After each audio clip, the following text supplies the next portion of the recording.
Everyone, welcome to my channel electronics ping. इस video में मैं एक होम थिएटर रिपेयर करूँगा जो कि है संतोष कंपनी का, जिसका मॉडल नंबर है SNT3116। ये जो होम थिएटर, इसमें एक इंटरेस्टिंग फॉल्ट है जो कि काफ़ी सारे लोकल होम थिएटर में आता है, तो मैं आपको दिखाता हूँ। ये तो यहाँ पे मैंने सीरीज बोर्ड में कनेक्ट कर दिया है। ये शॉर्ट सर्किट नहीं है, लेकिन ये देखिए यहाँ पे गाना चल रहा है, लेकिन थोड़ा सा बैस पड़ने पे बंद हो जा रहा है। यहाँ पे देखिए, ये देखिए थोड़ा सा वॉल्यूम देने पर ये बंद हो जा रहा है। मतलब इसमें लूज कनेक्शन टाइप का दिख रहा है, लेकिन एक्चुअली इसमें लूज कनेक्शन नहीं है। इसमें एक बहुत ही खास तरह का, मतलब ज़्यादातर देखने वाला प्रॉब्लम है। ये देखिए, ज़्यादा वॉल्यूम देने पर ही बंद हो जा रहा है, तो ज़्यादा वॉल्यूम देने पर ही बंद हो जा रहा है। तो इसमें एक खास तरह का प्रॉब्लम है। तो इसका जो ट्विटर है वो ठीक है, लेकिन इसके अंदर जो बैस है, इसका बैस पड़ने पर ये प्रॉब्लम हो रहा है। बैस नहीं देने पर ये अच्छे से चल रहा है। तो इसके अंदर खास तरह का प्रॉब्लम है, मैं आपको दिखाऊंगा। यहाँ पे ट्विटर ठीक है, लेकिन इसका बैस में प्रॉब्लम है। तो मैं आपको दिखाता हूँ यहाँ पे खोल के। तो यहाँ पे जो सर्किट है, यहाँ पे कुछ दिक्कत है, तो मैं आपको दिखाता हूँ सब कुछ।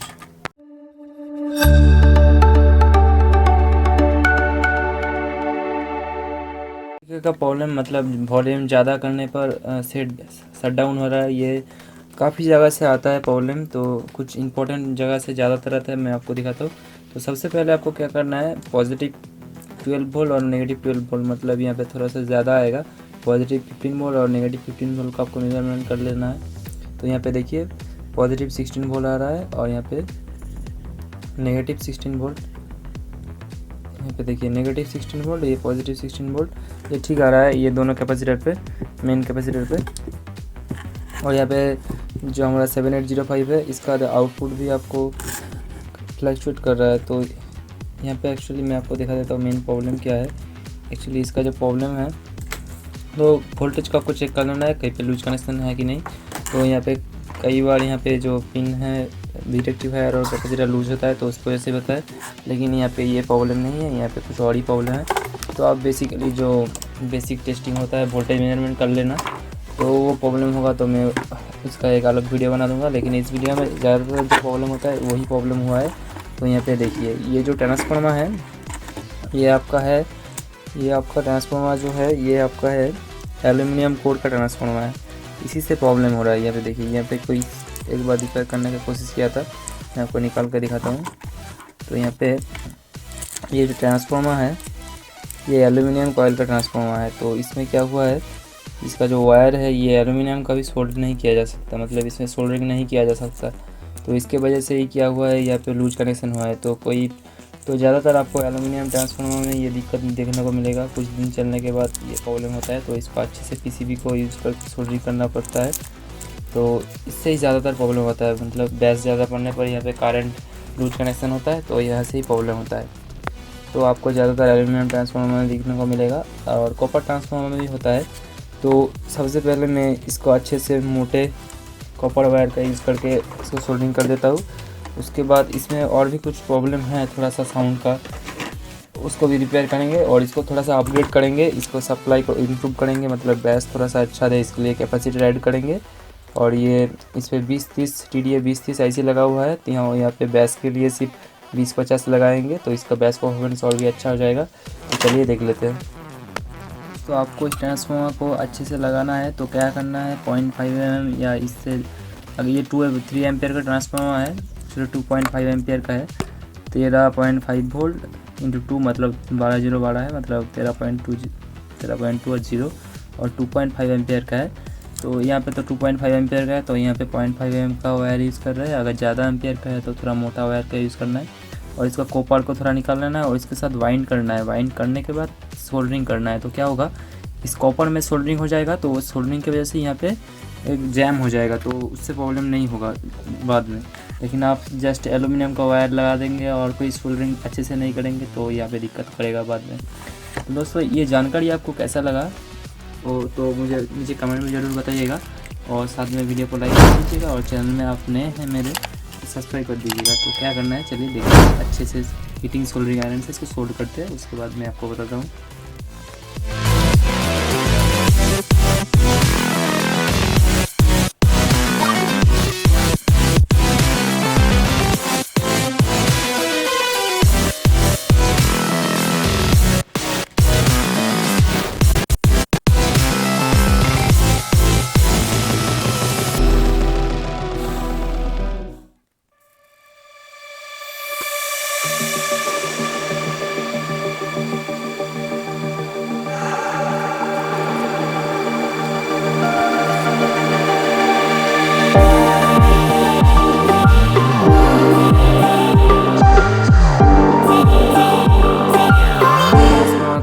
वायर है चेंज कर दिया है अच्छे कॉपर वायर से।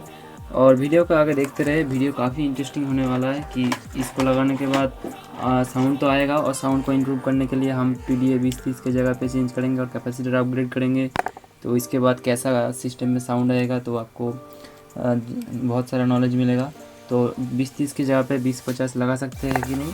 हाँ लगा सकते हैं, पिन कॉन्फ़िगरेशन सेम होता है, इसका साउंड आउटपुट ज़्यादा होता है तो लगा सकते हैं। लेकिन 2050 की जगह पे 2030 नहीं लगा सकते क्योंकि इसका वोल्टेज ऑपरेटिंग वोल्टेज हाई होता है। तो जिस सर्किट में ये 2050 लगा हुआ था तो उसका ऑपरेटिंग वोल्टेज मैक्सिमम 50 वोल्ट होता है 2050 का। तो 50 वोल्ट अगर उसका वोल्टेज है PCB का, तो वहाँ पे आप कम वोल्टेज पे IC लगाएंगे तो वो उड़ जाएगा। तो चलिए ट्रांसफार्मर को इसके अंदर इंस्टॉल कर देते हैं। ट्रांसफार्मर तो कंप्लीट हो चुका है। उसके बाद देखते हैं कि इसका साउंड क्वालिटी। मैंने ट्रांसफार्मर को लगा दिया है। ट्रांसफार्मर का 12 जो पॉइंट है कनेक्शन कर दिया है सर्किट के साथ। तो चलिए अब देख लेते हैं इसका साउंड क्वालिटी, और अभी वॉल्यूम बढ़ने पर ये बंद हो रहा है कि नहीं वो भी चेक कर लेते हैं। और जो ये प्रॉब्लम है और एक जगह से आता है, ड्राई सोल्ड से आता है, वो तो ट्रांसफार्मर पीछे से था तो ऑन करता है। और आपका ब्रिज रेक्टिफायर और कैपेसिटर और IC के पिन में भी ड्राई सोल्ड हो सकता है, IC को भी रीसोल्ड कर लेना है। तो यहाँ पे ऑन हो चुका है ये हमारा सिस्टम, आपको दिखाता हूँ हो चुका है। इसके साथ पीछे एक ट्विटर के लिए एक स्पीकर लगा देते हैं जिससे हमारा ऑडियो मिल जाए। और चलिए पेन ड्राइव लगा के देखते हैं। लगा दिया है, अभी वॉल्यूम देने पर बंद हो रहा है कि नहीं देखना पड़ेगा। ये मैं नॉन कॉपीराइट सॉन्ग चला लेता हूँ। अब देखिए यहाँ पे ऑडियो,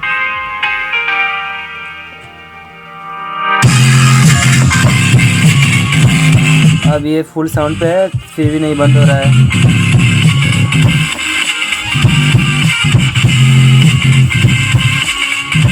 इसका साउंड क्वालिटी ठीक ठाक है ट्विटर का, लेकिन बेस में थोड़ा सा मतलब फटी मतलब उतना क्वालिटी नहीं है। इसी के लिए हम ये TDA 2050 IC लगाएंगे और यहाँ पे कैपेसिटर ऐड करेंगे। तो वीडियो देखते रहिए।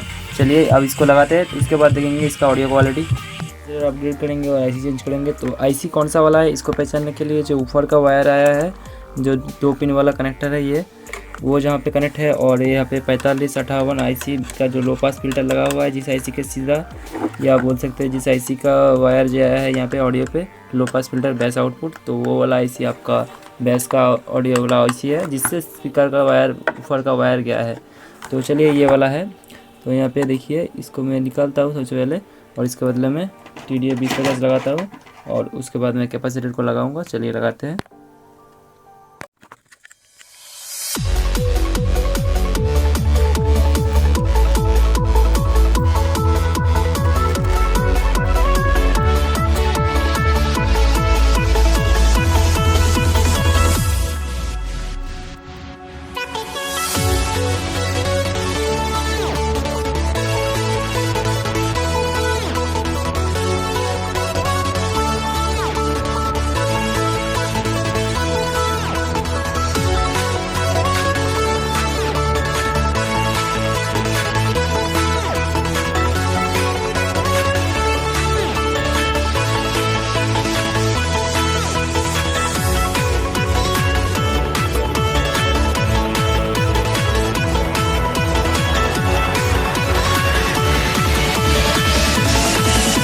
IC निकाल दिया है। अब देख लिया कि कितने आसानी से मैंने ये IC को निकाला है, और इसका एक भी प्रिंट उखड़ा नहीं है, बहुत ही अच्छी से है।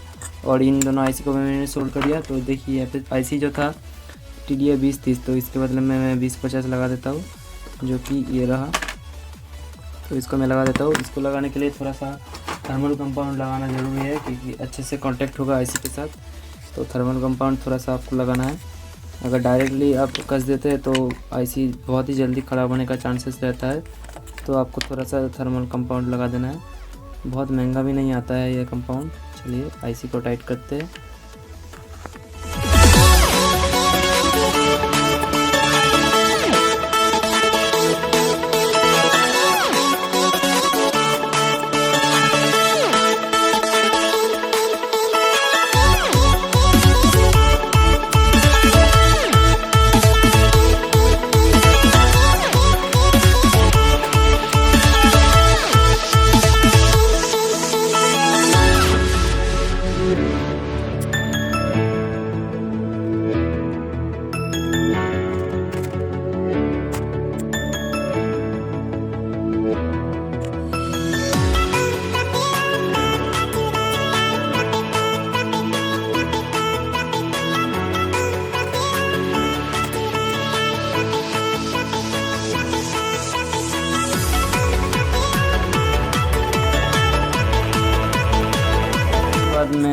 दोनों कैपेसिटर को लगाऊंगा। तो आप चाहे तो इसको निकाल के इन दोनों को लगा सकते हैं। तो ये पे वैल्यू लगा हुआ था 25 वोल्ट 2200 माइक्रोफैरड, तो मैं यहाँ पे लगा रहा हूँ 25 वोल्ट 47 माइक्रोफैरड। तो यहाँ पे आप इसको निकाल के भी लगा सकते हैं और इसके पीछे से भी लगा सकते हैं। आपको दोनों सेम वैल्यू का लगाना है तो ही बैलेंस होगा। तो मेरे यहाँ पे थोड़ा सा जगह का कमी है तो मैं इन दोनों को निकाल कर लगा रहा हूँ। आप चाहे तो इन दोनों को रहने दें और इसके पीछे से लगा दे, आपको जहाँ पे जगह सही लगे वहाँ पे लगा दे। तो मैं इसको इन दोनों को निकाल के लगाऊंगा, तो लगाता हूँ। चलिए,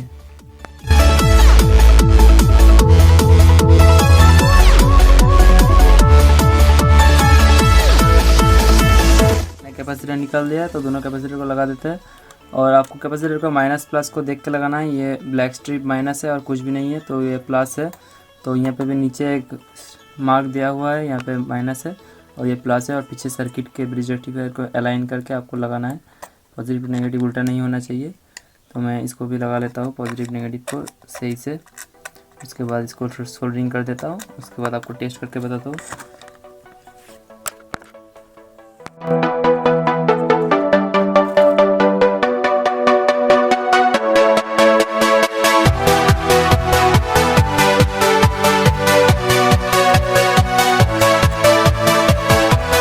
मॉडिफिकेशन हो चुका है। तो यहाँ पे इसका आईसी भी चेंज कर दिया है और कैपेसिटर भी लगा दिया है। तो चलिए इस सारी वायर को मैं लगाता हूँ। इसके बाद आपको दिखाता हूँ कि कैसा रिस्पांस, मतलब इसका कैसा इम्प्रूवमेंट हुआ है ऑडियो में। अगर आप आईसी चेंज कर रहे हैं तीनों आईसी को, तो यहाँ पे आप कुछ चीज़ें आपको चेंज करनी पड़ेगी, जैसे कि ट्रांसफार्मर और यहाँ पे भी डायोड का वैल्यू चेंज करना पड़ेगा कि ज़्यादा करंट हो जाएगा। तो मैं यहाँ पे एक आईसी चेंज कर रहा हूँ, इसलिए चल रहा है। कैपेसिटर को सिर्फ इंक्रीज़ किया है। तो अगर आप इसके बारे में डिटेल में जानना चाहते हैं कि आईसी को अपडेट करने पर क्या करना पड़ेगा, तो उसके लिए मुझे कमेंट कीजिए, मैं आप बता दूंगा। चलिए इसको फिट करके मैं दिखाता हूँ।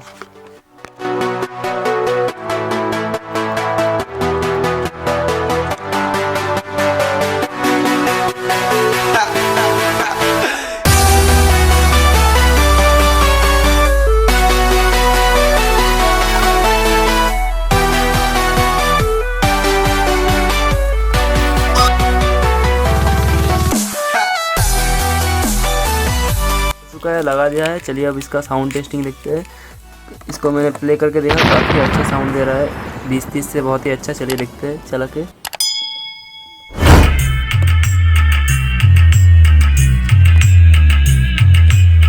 देख रहे हैं कितना अच्छा बज रहा है। चलिए मैं इसमें नॉन कॉपीराइट सॉन्ग चला कर दिखाता हूँ।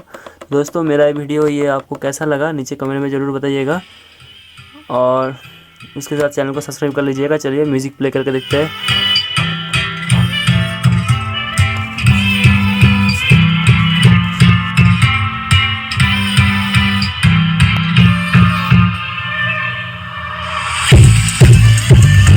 बहुत ही अच्छा साउंड आ रहा है इससे, मैं दिखाता हूँ आपको।